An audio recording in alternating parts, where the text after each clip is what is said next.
Hello दोस्तों, कैसे हैं आप लोग। स्वागत है आपका मेरे नई वीडियो में।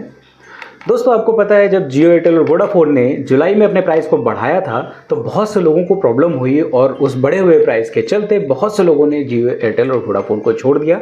और छोड़ने के बाद वो शिफ्ट हो गए बीएसएनएल में। और अगर आंकड़ों की बात करें तो जुलाई और अगस्त के महीने में बीएसएनएल को 55 से 56 लाख लोगों ने ज्वाइन किया और जो ये आंकड़े थे ये घट करके जियो एयरटेल और वोडाफोन से कस्टमर्स शिफ्ट हुए बीएसएनएल की तरफ और उससे बहुत ज़्यादा नुकसान भी हुआ है जियो एयरटेल और वोडाफोन को। जब इतने सारे कस्टमर्स आपके दूसरी कंपनीज में शिफ्ट हो जाते हैं तो कहीं ना कहीं आपके रेवेन्यू पे बहुत ज़्यादा फर्क पड़ता है। और ये जो रेवेन्यू का चक्कर है इसके चलते बहुत सारी न्यूज़ भी हमारे पास आई, जिसमें वोडाफोन के सीईओ, एयरटेल के सीईओ ने यहाँ तक स्टेटमेंट भी दिया कि उनका रेवेन्यू जनरेट नहीं हो पा रहा है बहुत अच्छे तरीके से और बहुत सारे कस्टमर्स जो उनके चले गए हैं उसकी वजह से उन्हें नुकसान हो रहा है कहीं ना कहीं बहुत ज़्यादा। तो क्या आपको लगता है कि इस वजह से कि जो लोग चले गए हैं और जो रेवेन्यू उनका जनरेट नहीं हो पा रहा है, जो नुकसान हो रहा है इन कंपनीज़ का, क्या इसकी वजह से ये कंपनीज़ अपने प्राइस को कम कर सकती हैं? तो अगर एक तरीके से सोचा जाए तो बिल्कुल कम कर सकते हैं। और अगर वो कम करते हैं तो कहीं ना कहीं जो उनका नुकसान हुआ है पिछले 3-4 महीनों में वो रिकवरी भी हो सकती है, ऐसा भी अनुमान लगाया जा सकता है। तो आज की वीडियो में डिस्कस करेंगे और कुछ ऐसे इंपॉर्टेंट पॉइंट्स भी हैं मेरे पास कि जिनकी वजह से मुझे लगता है कि हो सकता है कि ये कंपनीज अपने प्राइस को कम करने के बारे में सोचें।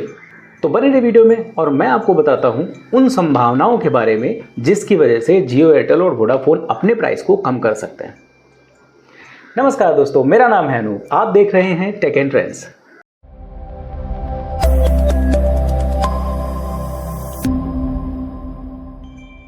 सबसे पहला जो पॉइंट है जो मेरे दिमाग में आता है वो है नंबर पोर्टेबिलिटी का। मतलब ये कि जो जुलाई में अगर आप देखें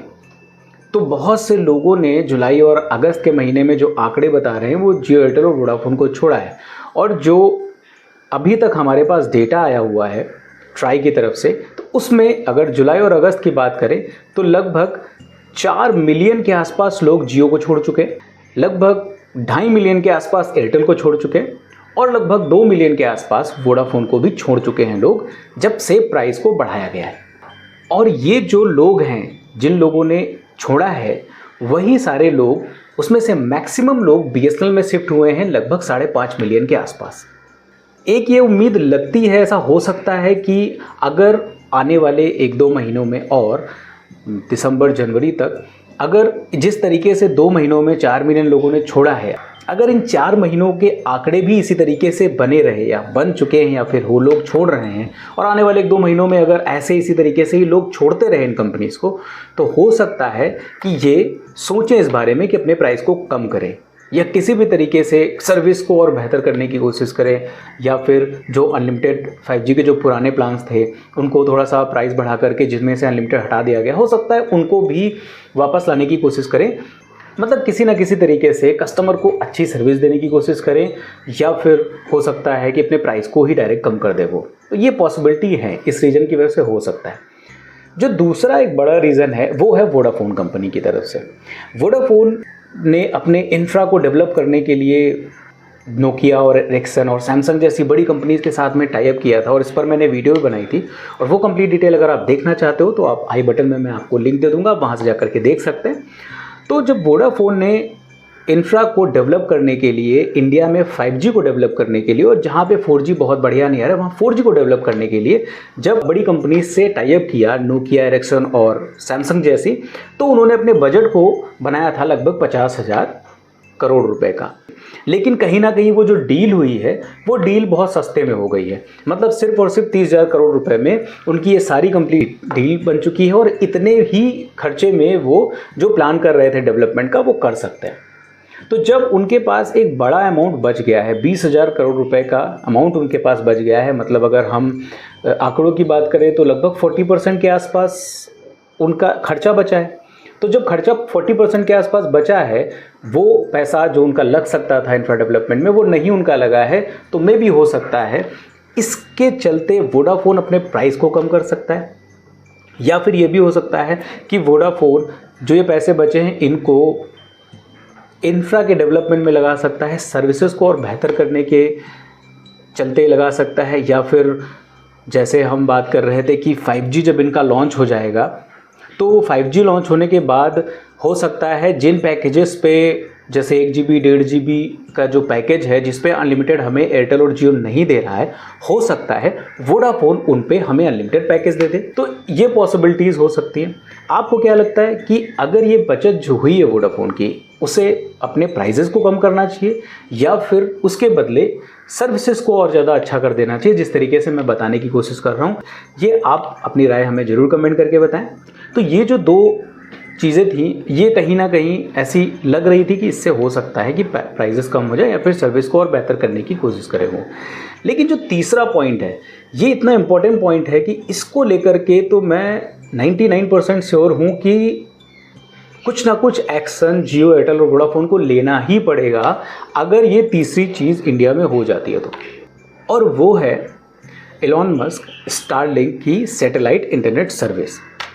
इसके बारे में सबको पता चल चुका है, इस समय बहुत ज़्यादा सुर्खियों में चल रहा है पिछले 8-10 दिनों से, और एक डेट भी अपने पास फिक्स हो चुकी है कि 15 दिसंबर के बाद हमें क्लियर भी हो जाएगा कि स्टारलिंक को ये सर्विस इंडिया में मिल रही है और वो किस तरीके से अपनी सर्विसेज लॉन्च करेंगे। उस पर भी मैंने एक प्रॉपर वीडियो बना करके आपको बताया है कि स्टारलिंक की सर्विस कैसी है, क्या क्या प्राइसिंग उनकी रह रही है वर्ल्ड वाइड, तो उस हिसाब से अगर इंडिया में क्या प्राइस रहेगा वो सारी चीज़ें मैंने आपको बताई हैं। अगर आप वो वीडियो देखना चाह रहे हो, कंप्लीट डिटेल आप उसकी जानना चाह रहे हो, तो मैं आई बटन में आपको उसका लिंक दे दूंगा, वहाँ से जाकर के देख सकते हो कि स्टारलिंक की जो सैटेलाइट सर्विस है वो किस तरीके से काम करती है और किस प्राइस पे काम करेगी और कैसे वो हमें सस्ता नेटवर्क दे सकते हैं जियो और एयरटेल से। और अगर प्राइसिंग की बात करें तो लगभग 1000 रुपये के आसपास महीने का चार्ज ही लगना चाहिए अगर स्टारलिंक की सर्विस आती, क्योंकि वर्ल्ड वाइड बहुत से देश ऐसे हैं जहाँ पे सिर्फ 10 या $11 का ही चार्ज कर रहे हैं स्टारलिंक वाले। तो जब स्टारलिंक की सर्विस इंडिया में स्टार्ट हो जाएगी तब जियो और एयरटेल को एक बहुत बड़ा कंपटीशन मिल जाएगा, बहुत बड़ा कॉम्पिटिटर आ जाएगा मार्केट में, जो कि उनसे लाख गुना बेहतर सर्विस, उनसे अच्छी कनेक्टिविटी के साथ सर्विस, और सबसे मेन चीज़ कि रूरल एरियाज़ में, पहाड़ी जंगली एरियाज़ में भी आपको नेटवर्क की सुविधा मिल जाएगी, कॉलिंग की सुविधा मिल जाएगी, हर तरीके से आपको बेहतर सर्विस जब मिलने वाली है, कंपनी आ जाएगी मार्केट में, फिर इनको अपनी सर्विस को सुधारने के अलावा या फिर अपने प्राइसेस को कम करने के अलावा दूसरा कोई रास्ता दिखेगा नहीं। क्योंकि अभी तो BSNL कहीं ना कहीं सर्विस के मामले में थोड़ा सा पीछे हो जा रहा है, फिर भी 55 लाख के आसपास 2 महीने में लोग पहुंच चुके हैं वहाँ पे।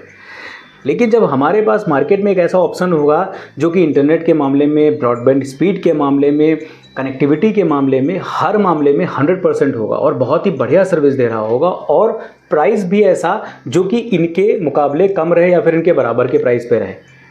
तो फिर हम क्यों नहीं उसकी तरफ शिफ्ट होंगे? तो हम उसकी तरफ जरूर शिफ्ट होने के बारे में सोचेंगे। तो जैसे स्टारलिंक सर्विस यहाँ पे स्टार्ट होती है, लोग उसकी तरफ जाने के बारे में बहुत ज़्यादा विचार करेंगे और लोग जाएंगे भी। तो अगर स्टारलिंक के आने से ढेर सारे कस्टमर्स उनके कट के और स्टारलिंक की तरफ शिफ्ट हो जाते हैं, तब इनको ज़रूर सोचना पड़ेगा अपने प्राइजेस को कम करने के लिए या फिर अपनी सर्विसेज को और बेहतर करने के लिए। तो ये एक बहुत ही मेजर पॉइंट है जिससे हो सकता है कि जियो और एयरटेल और वोडाफोन को अपने प्राइजेस को 30 से 40% तक कम करना पड़ जाए। ये भी हो सकता है कि पुराने प्राइस तो छोड़िए, पुराने प्राइस जो थे उनसे भी कम प्राइस में हमको सर्विस देने के बारे में वो सोचें। आपको क्या लगता है कि स्टारलिंक के आने से क्या फ़र्क पड़ेगा इन कंपनीज़ को? और ये जो इतना बड़ा इनके पास यूज़र बेस है, जो 500 मिलियन 400 मिलियन जो यूज़र्स हैं इनके पास, क्या वो शिफ्ट होने से उनके ऊपर कुछ फ़र्क पड़ेगा? क्या वो प्राइजेस को अपने कम करेंगे? या अपनी राय हमें ज़रूर बताइए। और अगर स्टारलिंक आ जाता है इंडिया में तो क्या आप उसकी सर्विस लेना पसंद करोगे? आप ये भी हमें कमेंट करके बता सकते हैं। उम्मीद है आपको वीडियो पसंद आई होगी। अगर पसंद आई है तो लाइक कर दीजिए, अपने दोस्तों को भी शेयर कर दीजिए, और अगर अभी तक आपने मेरे चैनल को सब्सक्राइब नहीं किया तो सब्सक्राइब जरूर कर लीजिए, क्योंकि इसी तरीके की अच्छी वीडियोज़ मैं आपके लिए लेके आता रहता हूँ। फिलहाल के लिए इस वीडियो में इतना ही, मिलते हैं किसी दूसरी वीडियो में किसी अच्छे से टेक और ट्रेंडिंग टॉपिक के साथ। तब तक के लिए नमस्कार।